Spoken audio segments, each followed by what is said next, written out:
আচ্ছা, আরেকটা গল্প বলি। ছেড়ে যাওয়াটা যেদিন শব্দহীন ছিল। সবচেয়ে আশ্চর্যের ব্যাপার হলো সেদিন কোনো ঝগড়া হয়নি।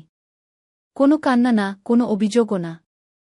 শুধু রাইমা বুঝে গিয়েছিল, এখানে সে আর নেই। শায়নের সঙ্গে তার সম্পর্কটা বাইরে থেকে একদম ঠিকঠাক দেখাত। নিয়মিত ফোন হতো, সময়মতো দেখা করা, জন্মদিনে কেক কাটা। কিন্তু ধীরে ধীরে শায়নের চোখে আর তাকে খুঁজে পাওয়া যেত না। সে কথা বলত, কিন্তু শোনার মানুষ ছিল না। হাসত, কিন্তু হাসিটা কার জন্য সেটা স্পষ্ট ছিল না। একদিন রাইমা হঠাৎ জিজ্ঞেস করেছিল, তুমি কি এখনো আমাকে আগের মতো ভালোবাসো?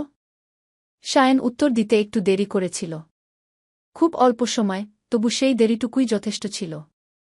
সেদিন রাতে রাইমা সিদ্ধান্ত নিয়েছিল, কাউকে কিছু না জানিয়ে, কোনো নাটক না করে, শুধু নিজের জিনিসপত্র গুছিয়ে নিল। শুধু যাওয়ার আগে একটা মেসেজ লিখে রেখে গেল, আমি যাচ্ছি, কারণ আমি একা হয়েও নিজেকে বেশি খুঁজে পাই, তবুও তোমার পাশে থেকেও নয় গু। শায়ন মেসেজটা পড়ে অনেকবার টাইপ করেছিল উত্তর, আবার মুছে ফেলেছিল। আসলে বলার মতো কিছু ছিল না।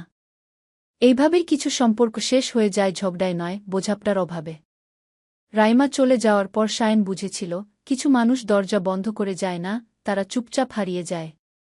আর সেই নীরবতাই সবচেয়ে জোরে কথা বলে।